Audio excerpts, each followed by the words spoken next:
Welcome to EXP Insights. Today's episode, our president, Anthony Serafino, and a special guest, Laura Bloomberg. Okay, hello and welcome back to EXP Insights. I am Anthony Serafino, the president of Exp Group. I'm headquartered here in North Bergen, New Jersey. I have another great guest with you this week, this episode. A very powerful woman, but more importantly, an important one in our organization, our global talent acquisition manager, Laura Bloomberg, with us, joining us in the studio here in North Bergen. Laura, so good to see you and so good to be with you. I know, likewise. It's so exciting to be here. It is exciting, and it's so exciting to have you with us. And more importantly, Laura joined the team a few months ago as well, and it's really been kind of the MO for our organization. And I wanted the thesis, at least the theme really, a thesis of our organization is a whole nother conversation, but really the theme about today's episode really being about talent, right? And I think a lot of organizations are talking about how to tackle talent, whether it's growing in artificial intelligence races that you're seeing across not only our nation, but globally. How are different countries handling it? And a company like ours, that it really is a global organization. We have team members in various countries around the globe. You know, we're headquarters here in North Bergen, New Jersey, multiple locations in the United States as well. And the woman that's behind it all to make sure that we have the best people and the best culture is Laura. And I really want to delve into that today to talk about your journey, more importantly, little biographical, if we can talk about biographics of your journey and how you came to be here at our organization. So we'll talk a little bit about you, if that's all right. Of course. I know you love talking about your journey and what you've done. And more importantly, how that all flows into what we're doing here and why you decided to join this company, really orchestrating and running our talent. Family business, conglomerate, different things, real estate, produce, logistics, sports. There's just so much of what we do. And the woman that is in charge of putting everyone together is here with us. So I thought this would be a great way to start. Laura, thanks so much for coming on. It's good to have you. Thank you. So a little bit of background. I am originally from the Dominican Republic, and I went to college in New York at Baruch. Then I stayed here for a little while in New York, then went to Spain. And my career has changed with the years. I started buying at Bloomingdale's, which is kind of crazy, but it was always dealing with people, dealing with the public, and just treating people every day. And then progressively, as time passed, I was interviewing people slowly, and then I kind of slowly got into talent acquisition that way.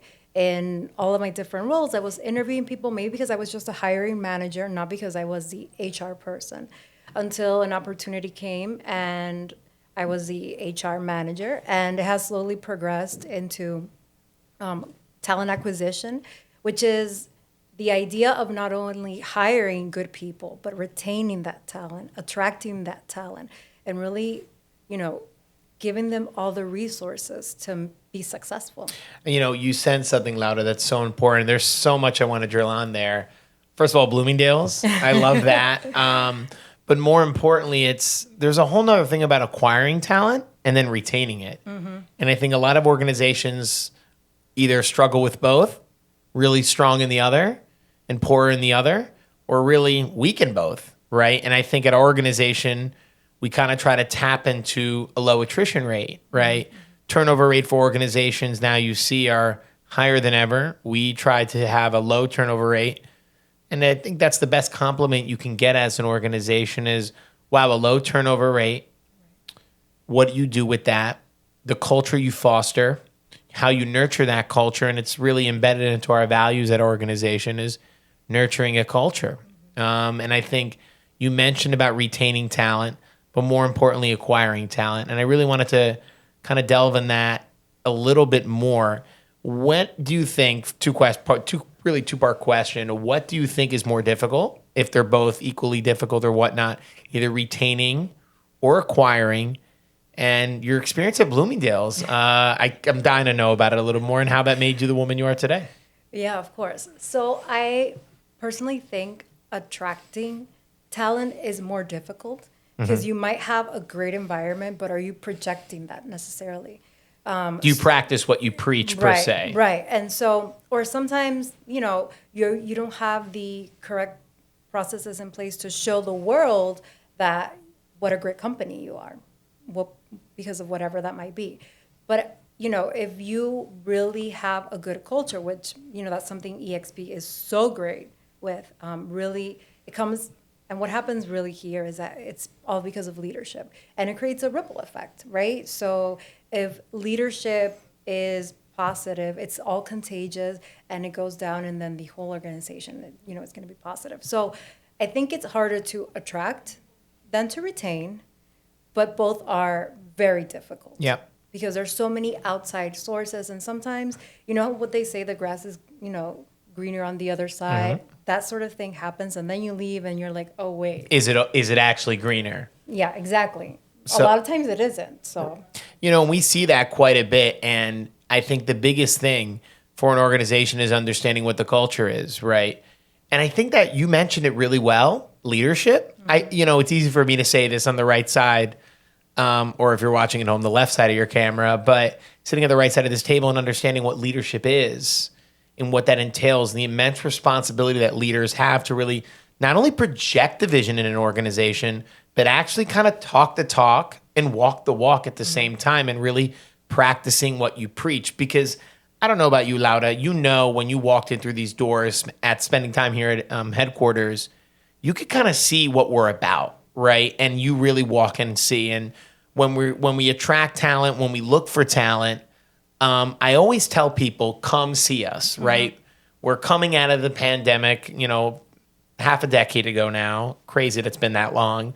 But really the Zoom era, and you lose that sense of human activity, that IRL in real life. Totally. And then when you come here, and just not at this organization, but another organization, you really get a feel of what the talent is like and what the culture is like when you're boots on the ground and you're feeling in that organization, you're within its tentacles. 100%.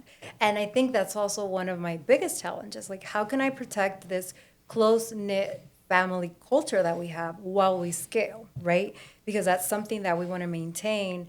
And I think, one of the greatest things about this place is that what you said, you walk in and everybody is, saying hello to you, even if they don't know you. Do you need anything? I mean, just the fact that on Fridays, everybody has lunch together. Yep. That is just amazing. Seeing leadership say hi to everyone. How are you doing?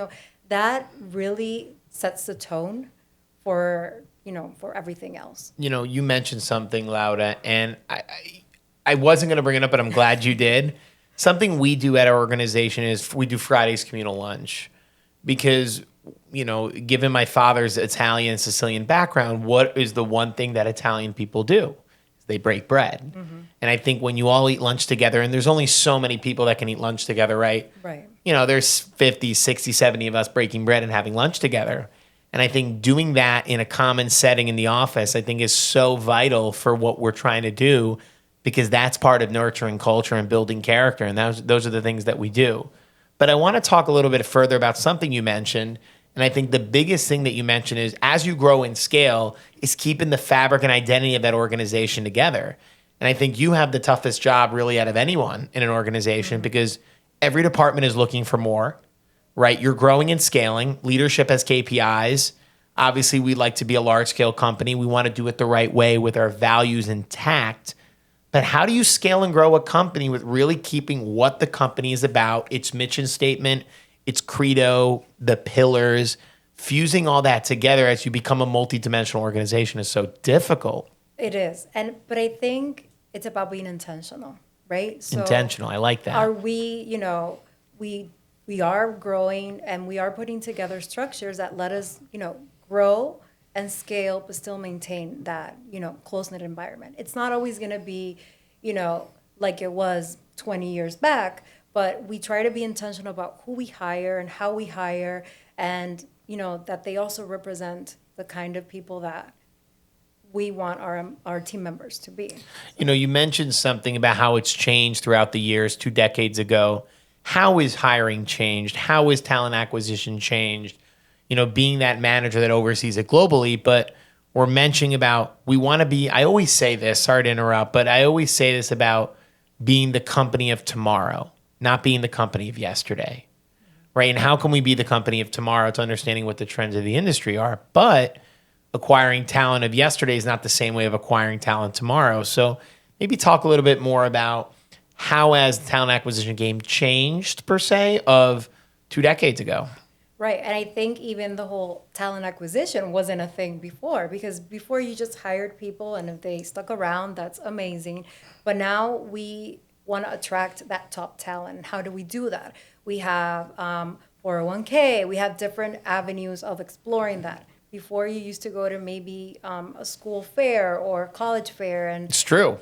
that still happens sometimes. There are job fairs, but it's less and less. The generation of today is, looking for more remote jobs. So that's also difficult. But at the same time, I think that people like that in-person touch. And so, at the end of the day, I think that's super vital. Like what you mentioned of having your office filled with people and, the fact that you have the open kitchen and the sense of community. But going back to, how it has changed also in the ways that we look for talent. Where are we looking? How are we looking? If you don't have AI in place now, you're falling behind. You are. And I think we are also working to be future ready, future proof. And that's something that's super important. You mentioned something about being future proof, and Laura, I couldn't agree more. Job fairs, can we have a moment of silence for job fairs? School fairs, grabbing a job. They're almost so obsolete now. College fairs. How many times have you had the college fair at your school where local recruiters come in, right? Job fairs where you can get your local internship, you mentioned something about a communal space, and there's so much I want to harp on. Communal spaces in an office, different generations entering the workforce, Gen Z, millennials, Gen X, obviously older generations. How can you build an environment that can foster and have a thriving organization and atmosphere? So I'll tell you a quick story. So in April, shout out to Steelcase. I spent some time at Steelcase at their global headquarters in Grand Rapids, Michigan. We use Steelcase furniture here. And it's not so much that I love the furniture, because I do. I think the biggest thing is I love what they stand for. And I think what Steelcase stands for is building a workplace that is a thriving and vibrant workplace for all team members to succeed. I met many team members over at Steelcase, and they had the same MO, kind of like what we have. So assisting us, and obviously there's partners in between, Danker as well, of building and fostering that workplace that can have the talent that you're acquiring to thrive. So you mentioned communal spaces. Typically, Gen Xers or older generations would sit down in a dining room, and they would all hang out there in the dining room. Then millennials came into play, and everyone hangs out in the kitchen. So I built in our office, if you've been to our headquarters, this communal kitchen. Amazing. That it's like this large, I can't even describe it. It's amazing. Yeah, it's right. Amazing. It's this marble slab that we brought in, and it's this large rectangular marble slab, but it's an island. And we wanted this large space because typically now when you go to a party or your family or you're having your loved ones over, what do you see? You all hang out around your kitchen and your island. So I wanted to simulate that same type of family and communal feel in our office when I designed it into our kitchen. So we all hang around this kitchen. After our sales meetings on Friday, we hang around the kitchen for coffee. Whether it's in the morning, we have our morning coffee debrief, as you have witnessed. Whether it's lunch, whether it's different impromptu meetings happening, it's creating and fostering workspaces that have and allow our communities and our team members to thrive. So I think it's understanding and holding talent is also really building out a workplace that allows your talent to thrive. I agree. What good is grabbing the best talent, top tier talent that you're going to bring to our organization or any organization if you're not also going to invest in that person in building them an environment to have that person or team member thrive? I agree. And something that you're really, that we're really great about here is, letting everyone be their authentic self and bring ideas to the table. I think that is amazing, and that really encourages people to, look forward to their job and work harder. And I think that that's great. We're in the middle of a growth pattern here at EXP Group, and we're doing it the right way. But I think you mentioned something that is so important is allowing people to be their true individual self, right? Because you can talk about KPIs, you can talk about OKRs, we can talk about exactly where we want to grow and scale and the numbers and blah, blah, blah. But if people are not individually and authentically who they are, in having an environment that allows that authentic person and team member to thrive, what good is all that, right? So I think that's really important to notice. And I think a lot of workplaces don't really allow people to be who they truly are. And I think EXP Group, we're starting to really flow. Not that we weren't that in the past, but when you're a smaller scale organization and then you start to scale on a larger mid-cap company, kind of like what we are, still family-based, of course, founded by my father, Emil, but how we can grow and scale in building that environment where it allows people to be who they are. And I think that's a really important thing. And I think that's a big reason why I hope and I think you joined our organization. Yeah, I love it here. I think something important is that, to keep in mind that it's family-driven. So maybe, with time, it's not going to be such a close-knit environment because as we scale, it's going to be kind of hard. But the family-driven, having that, center focus to come back to is so important. And what's amazing about also working here. I'm glad you're saying that. And I always use the analogy that working here is it's like a new baseball mitt. And everyone's like, what are you talking about, Anthony? A new baseball mitt. When you buy a new baseball glove, it's kind of gross and it's like it barely closes and you're not individually in your shell yet. But when you really come into play, and then I see a team member that just joined, she's in our payroll department. I don't want to get too into it. Maybe we'll get her on one of these days. I'm watching her she's becoming herself at our company. And it's like that baseball glove that you bought from Modell's, shout out Modell's, and it's now becoming oiled and well run. It's kind of like you've let your guard down and you're now truly enveloping yourself in that environment. And I think when you create that environment that allows your team members to envelop themselves within the culture, you become that perfect baseball mitt that you become an all-star. And I think that's the most important thing is, and again, you have to find that person that's willing to thrive, right? And I know so many stories of not only our team members, but just team members in any other organization that have got there and it's, hey, you were really shy when you first started, but now you're really coming yourself. No, actually, this is who I am. Right. And thanks to you and thanks to this organization and thank you to leadership that has allowed us to be that individual person of actually authentically of who we are. And I think I always say this and I will say this over and over. So forgive me if you've listened to all our episodes. Thank you so much. We are not in the produce business. We're not in the logistics business. We are not in the real estate business. We are not in the sports business. We are in the people business. And once you understand that you are investing in people and your best investment in an organization is its environment and its human capital, you will thrive at an organization. And it makes your life, I believe, so much easier. You're an all-star in yourself, but it makes your life so much easier in getting people to join because half of your job is completed, right? Because 100%. You don't have to sell the organization. 100%. It isn't a crappy environment, excuse my language, but it's an organization and an environment that the organization can thrive. So 50% of your job is completed by having an environment that believes exactly what you believe as a person. 100%. And I think as we grow and as we continue, there are also going to be so many initiatives that we're going to do. All the wellness initiatives that you have mentioned that are going to accompany that, that great culture that we already have. You brought wellness up, and it's important because we're in the midst of actually bringing on another benefits administrator because I've kind of really been administering them. And unfortunately, my schedule is a little demanding for that.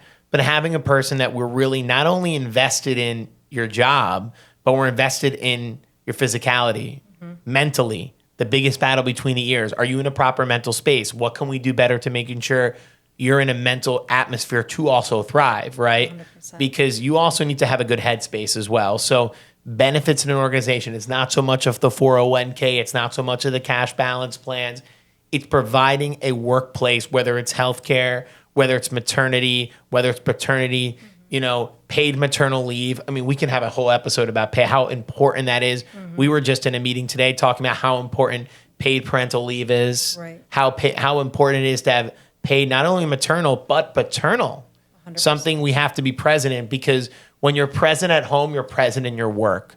And I think that is something we can suggest at our organization, is when you're present at this company, you're really present in your own space as well.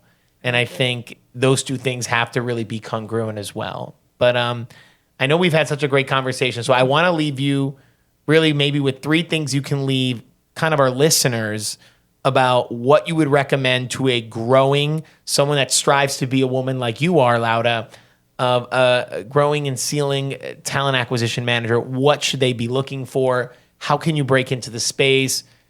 And maybe kind of talk about that a little bit.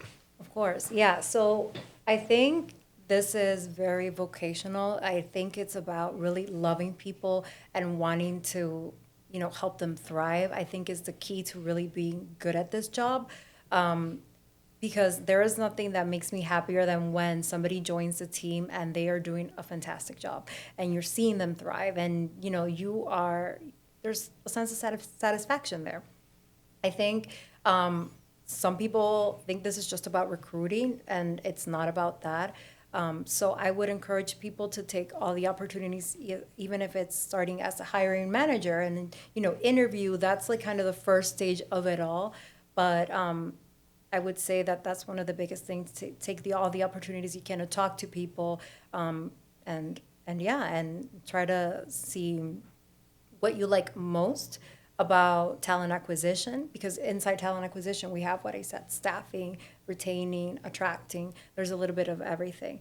I would say it's not for the faint of heart, but I think it's really about wanting people to thrive and grow and supporting them in that journey. Wanting people to thrive, I think that is the best way to leave it.